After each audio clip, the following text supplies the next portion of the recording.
Nimutagira imibare se murabona uyu mujyi muzawubamora. Mbona Satani aba yakamejeje. Dore rero mwafura mwe babonye. Reba uyu mwanya ibintu mbitsemo. Aha harimo isombe. Aha ni kuri akandi navuga ngo akandi kabuwate ko muri firigo. Aya ni amafi ya file. Yo dore abari muri utu dushashi twayo.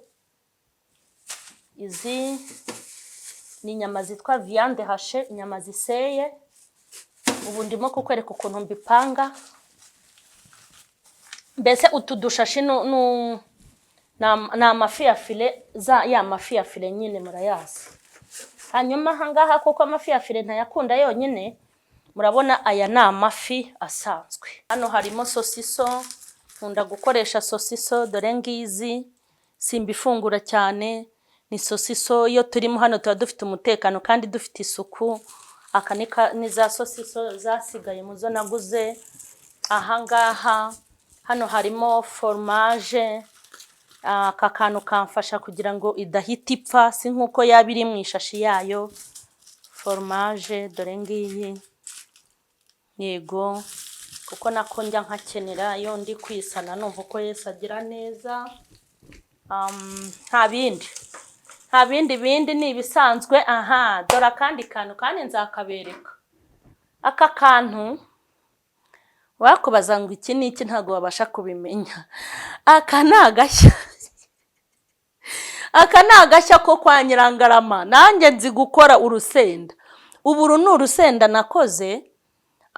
Ndarukora nyine bimera gutya.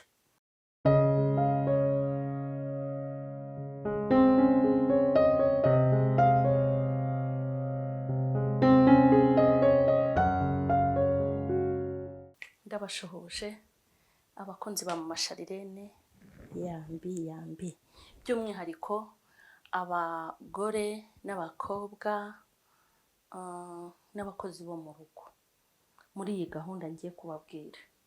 Rero ndababwiye ko ibintu byiza byose nabonye ari byiza, nzajya mbigeza ku bakunzi banjye nkuko nanjye hari ibyo nagiye nsahura handi nkabimenya, kuko nta muntu wigeze avuka bizi.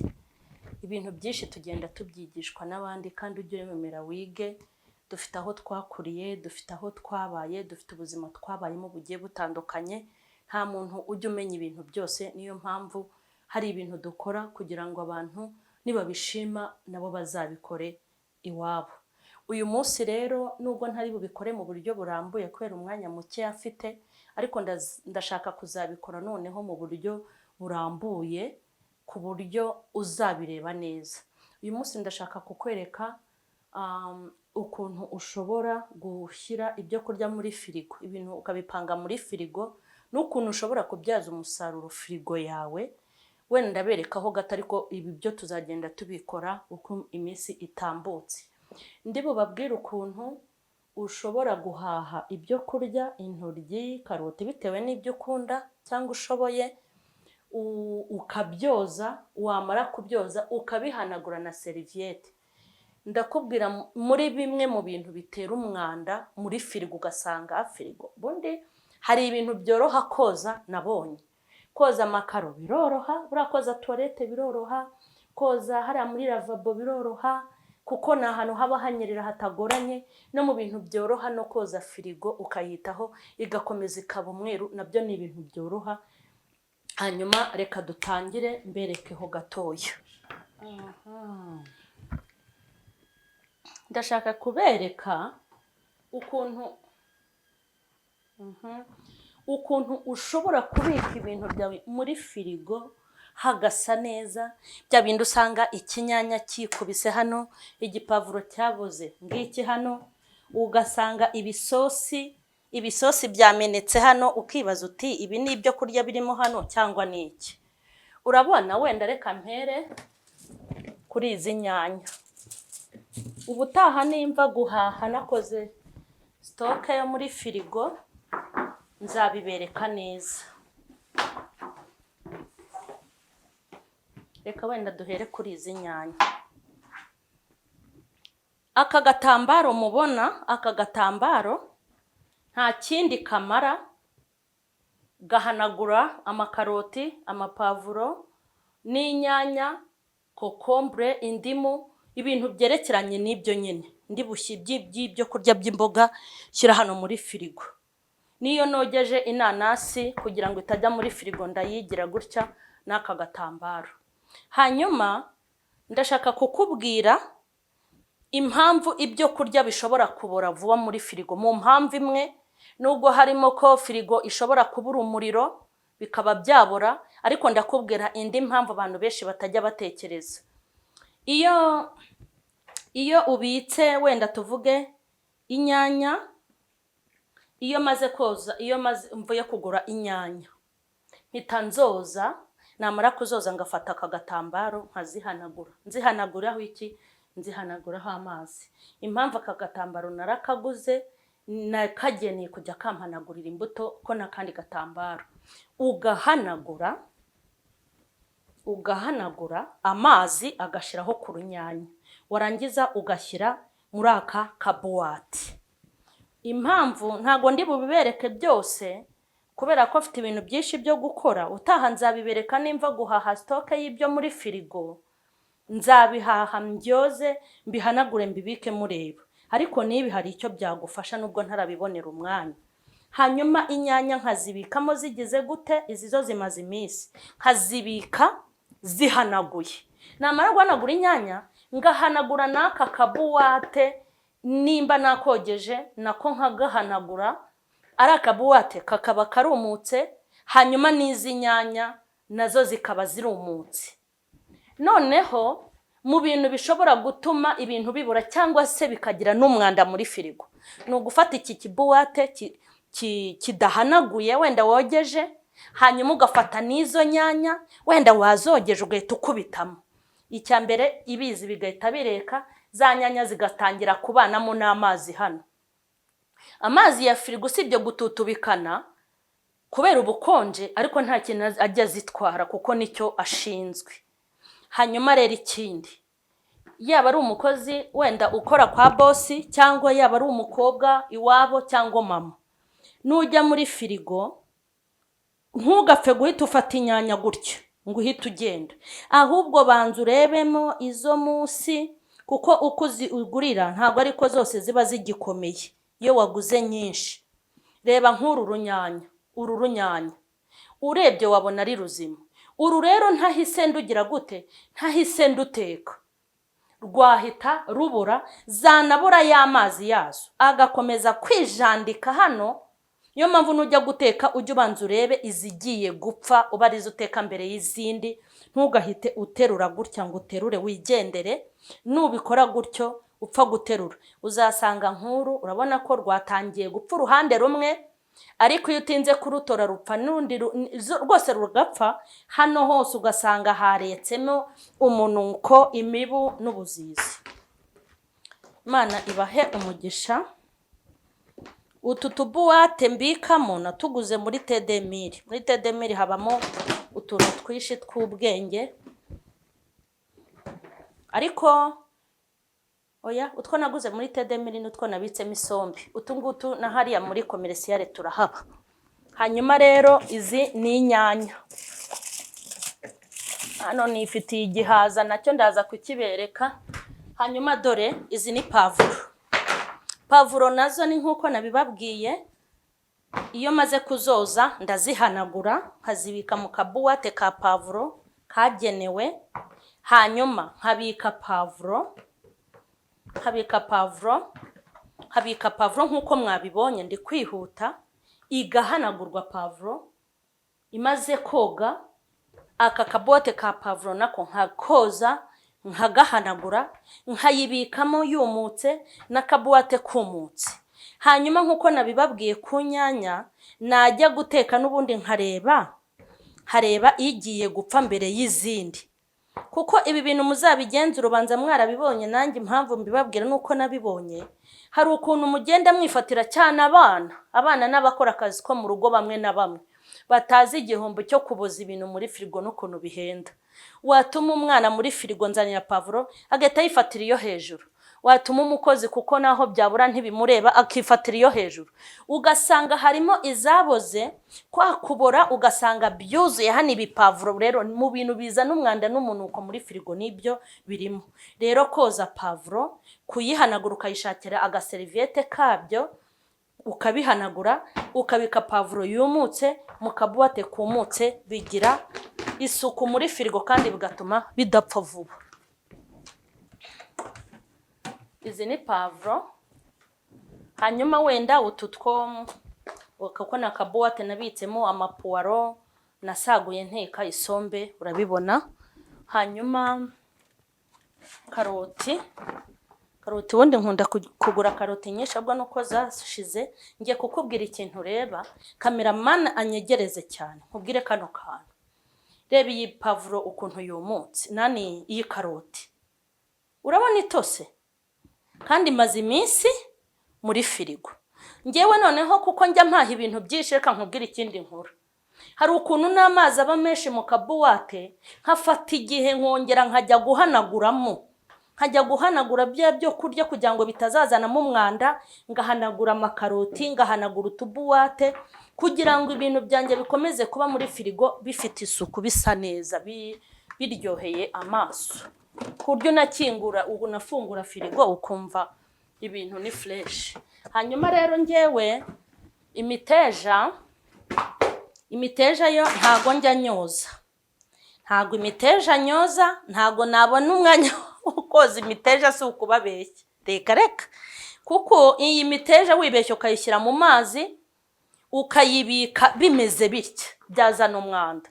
Ahubwo ikintu nkora, nyibika uku nguku imeze, kereka iyo mfite umwanya n'abana bari muri vacances, nyibika uku nayiguze uku, najya kuyiteka nkaba ari bwo nyoza nkanayihanagura. Ariko atasiyo, icyo nyibikamo ndagihanagura kikumuka. Iyo ni imiteja. Kuko ni nkuko wafata ibitunguru bya puwaro ukabyoza, utari biba bikeneye ko utabibikana amazi. Ibindi byo ni indimu byo ni ibisanzwe, dore ngizi, kuko muri firigo yanjye ntago naburamo indimu. Byose rero nuko indimu ndayizoza, narangiza nkazihanagura ni nkuko nakoze n'ibindi. Namara kuzihanagura kandi nkaba namaze no guhanagura gake akabuwate, hanyuma nazo ngayo nguko. Ikindi wenda shaka kwihuta, wenda nababwira kindi. Urabona iki ni igihaza, mwabagore, dore iki ni igihaza, urakibona? Ni uruntu runini, warubonye? Uru runtu mba naruguze, uyu ni umwungu wandyoheye ku buryo udashobora kubyumva, nawuguze Nyarugenge. Kuko rero ibiryo ndya ahanini bigomba kuba biriho imyungu n'imboga. Abana nifitiye hano bavuze ko ibi ari ibiryo by'abakecuru, kandi koko ndashaje, ntago ndi bubihakane. Hanyuma icyambere, kubera ko ari umwungu munini, ugomba kuba uri muri firigo. Aka kantu aluminium ni akantu k'ingenzi ushobora gupfundikiza nk'uko umwungu. Icyambere bigaragara nk'ibifite isuku, ikindi bituma ikintu gikaseho muri firigo kidapfa vuba. Mwabibonye? Icyambere kagaragara neza, kaba gafite isuku, gasa neza muri firigo. Hanyuma ikindi gatuma ibintu bidapfa vuba, ikintu cyane kiba gikaseho, inanasi, umwembe, ndabereka n'utundi. Nizere ko cameraman yaberetse. Uyu ni umwungu rero, ni igihaza. Aha,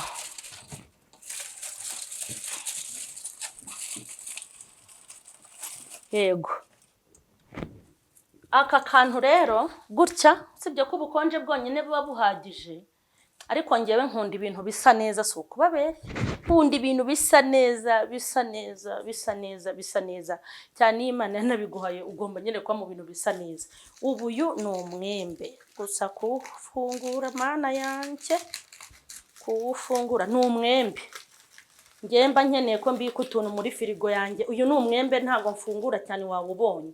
Ariko ni urwego rwo kugira ngo nimba hari n'amazi, reka nkubwire, nimba hari n'amazi ari gushokeraho uyu mwembe wicaye, ajya ashokeramo he muri aka kantu aho kugira ngo ashokere ku kirahure gise nabi. Hanyuma nkahitamo kubika umwembe wanjye gutya. Ahanini ariko imyembe sinjya nyibika, ibintu by'imbuto ahanini simbibika muri firigo, kereka ibyo mbona byahiye cyane ubundi mbibika muri stock. Yego, ndumva rero wenda ikindi mbereka ni inanasi. Ni inanasi zo sindi buzikuremo, cameraman aranyegera ze abereke.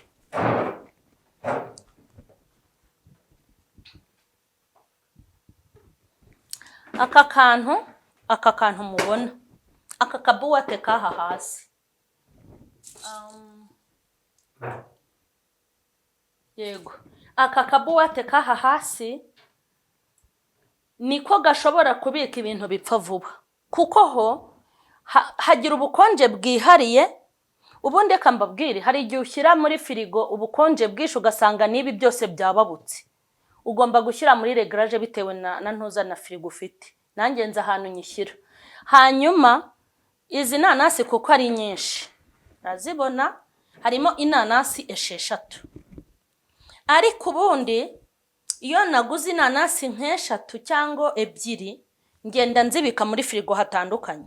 Ubundi hano, kuko hano nkunda gukoresha imboga cyane, hano nkunda kuhabika amakaroti, karoti n'imiteja, aka kose nkakuzuza, kuko aha hantu habika igihe kirekire kurusha hano hejuru.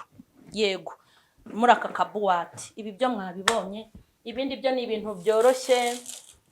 Hano harimo sosiso, nkunda gukoresha sosiso, dore ngizi simbifungura cyane. Ni sosiso, iyo turimo hano tuba dufite umutekano kandi dufite isuku. Aka ni za sosiso zasigaye muzo naguze. Ahangaha hano harimo fromage, aka kantu kamfasha kugira ngo idahita ipfa, si nkuko yabiri mu ishashi yayo. Fromage dore ngiyi, yego, kuko nako njya nkakenera iyo ndi kwisana numva uko Yesu agira neza. Nta bindi ni ibisanzwe. Dore akandi kantu kandi nzakabereka. Aka kantu wakubaza ngo iki ni iki ntago wabasha kubimenya. Aka nagashya. Aka nagashya ko kwa Nyirangarama. Nanjye nzi gukora urusenda. Ubu uru ni urusenda nakoze, ndarukora nyine bimera gutya. Nzabereka ubutaha ukuntu narukoze, ubu nta mwanya, ariko uru mubona. Uru ni urusenda. Kandi nyine warundi rukurya ukomeze, ibi byo si itegeko. Iyi ni confitire, iyi ni mayonnaise, abana baba bakeneye kuyirya. Iyi ni ketchup iri mu, sinzi ukuntu bayita ko ni ketchup, tomate, yego. Ketchup yo kushyira ku ifiriti, kwiki abana bakoresha. Amagi nayo, utu ni utuntu tw'amagi, ubi ni ibisanzwe. Hano ho reka tuhafunge, ahubwo tujye hano hasi. Aha hasi naho nifuzaga, aha hasi cyane ko ubu ngubu ngiye no gukuramo ibyo guteka. Ubu ngiye gukuramo ibyo guteka, baba we, ndahera. Reka mpere kuri aka kabuwate. Aha ni hasi muri frizere.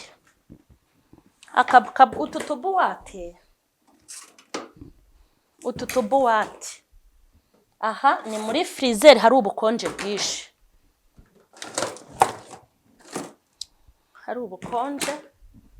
Aha ni hasi. Hanyuma umuntu ajya abereka n'ukuntu ushaka gukora ekonomiya y'umwanya ubikamo. Ugomba kugura utubuwate dutoya nuko. Hanyuma dore hano rero. Hano ubu mukanya ndanateka rero mutagira ngo. Ubu hano utu ni utubuwate mbikamo isombe. Isombe ni mesa rwose. Ubutaha nabwo nzabereka ukuntu ntegura isombe. Utu tubuwate twose muri make turimo isombe. Noneho iyi firigo ni nini, ariko kuko mfite umuryango munini mba ngomba guhaha ibintu byinshi.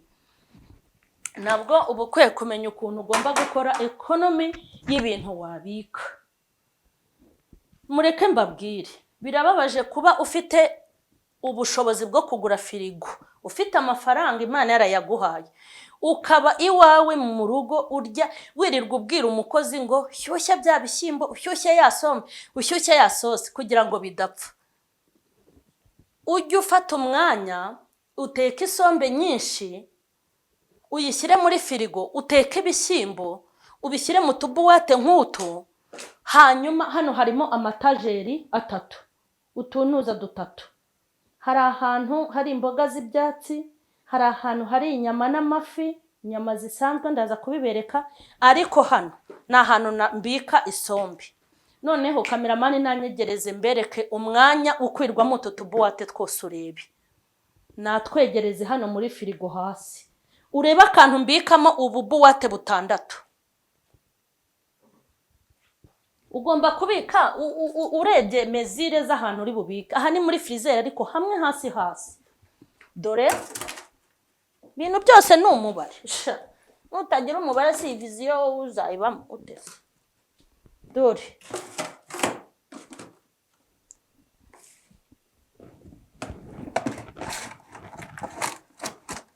abonye nimutagira imibare se murabona uyu mujyi muzawubamora. Mbona Satani aba yakamejeje. Dore rero mwafura mwe babonye. Reba uyu mwanya ibintu mbitsemo. Aha harimo isombe. Aha ni kuri akandi navuga ngo akandi kabuwate ko muri firigo. Aya ni amafi ya file. Yo dore abari muri utu dushashi twayo. Izi ni inyama zitwa viande hache, inyama ziseye. Ubu ndimo kukwereka ukuntu mbipanga. Mbese utu dushashi na amafi ya file, ya mafi ya file nyine murayazi. Hanyuma hangaha kuko amafi ya file ntayakunda yonyine, murabona aya ni amafi asanzwe. Noneho ndahita nanayakuramo kuko uyu munsi ni uguteka. Ngomba no gukuramo ibintu ndi bukenere. Uyu munsi ni uwo guteka. Kandi dore mwabonye izi ni inyama z'inka zisanzwe. Ariko ubu nuko natetse isombe, ubundi njya fata inyama. Nuko natetse isombe, ubundi yo navuye guhaha inyama, ndazikata, ndazoza nkazikata, nkazishyira mu tubuwate zikajyamo hano. Ariko hano tubuwate iyo natetse isombe nyine twose ndetse n'imboga z'ibyatsi hano ziba zirimo. Ubwo rero ukagura inyama ukazikata ukazishyira mu tubuwate. Ubushize ubutaha ninjya gukora stock y'ibyo kurya byo muri firigo nzagenda mbabwira. Aha rero harimo imboga z'ibyatsi. Ubu tuvugana imboga narazihingiye mwabantu mwe. Imboga z'ibyatsi narazihingiye zirera cyane nkajya mbura umwanya wo kuzirya buri munsi. Ndazisoroma ndazitogosa nzishyira muri firigo. Firigo ni ingenzi, nawe utayifite uzabwira Imana yiguhe. Izi ni imboga z'ibyatsi. Hanyuma ikindi, izi n'ubundi ni inyama ziseye, viande hache. Nazo ndazikuramo kuko mu kanya ngiye guteka. Yego. Ibi byose ni bimwe, ni imboga, ni viande hache. Hanyuma ndumva birangiye ibyo nagira ngo mbereke. Ariko reka n'ubundi mfate ibyo kurya ndi bukoreshe mu gutegura ifunguro uyu munsi. Kurebamo karoti nyine ziri mu manegeka, haba ari zo mbanza. Nta bintu buriya mureke mbabwire mwabantu mwe.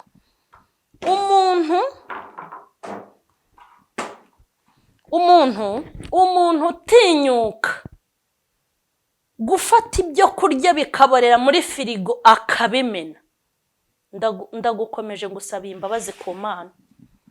Iyo uri kumena ibyo kurya uba uri kubwira Imana ngo narabihaze ntuzampe ibindi. Ariko se warahaze uzareka kurya ari uko bagushyinguye. Muramenye ibi karoti bibore, ariko muzi abantu bagura imifungo ya karoti. ibintu bibore mubikuremo mujyane muri puberi nazanye ibindi. No, wa murengwe ntabwo ari sawa. Ndimo gukuramo ibyo ndi bukoreshe uyu munsi. Nababwiye ko ari ukubanza kureba, ni ukubanza kureba izigiye gupfa mbere y'izindi. Stoke yo muri firigo warangiza ugafata ibintu ngo byaboze ukabijyana mu mufuka, ufite ibibazo. Yewe inama nakugira, ntuzigere umena ikintu cyitwa ikiryo, kandi ntago gukira ari ukumena.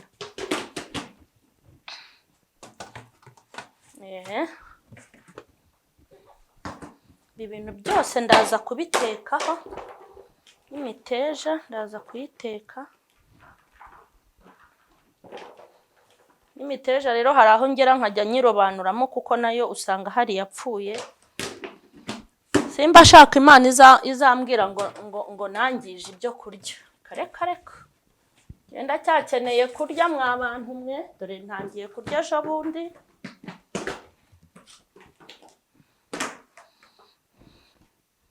Urunyanya rwose.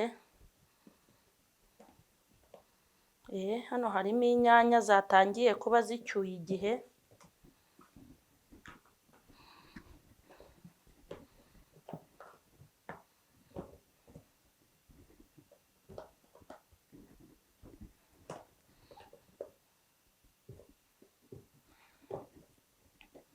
Kandi mureke mbabwire,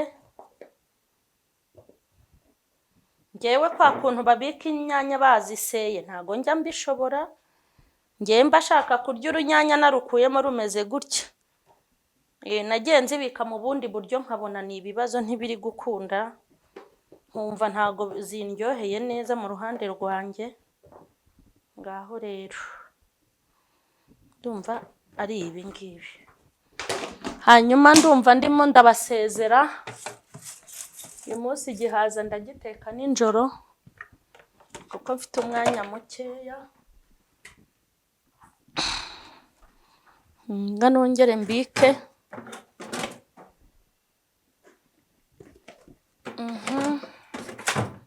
Hanyuma rero ndumva shoje. Ndashoje.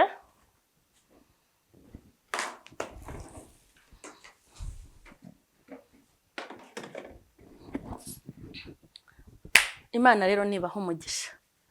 Imana nibaho umugisha. Narindi kukwereka uburyo nteguramo iwanjye muri firigo ibyo kurya mubona bikwiye kujya muri firigo. Narindi kubikwereka ngo nubona ari byiza uzabikore iwanyu kuko nanjye nabonye ari byiza. Imana rero nibaho umugisha.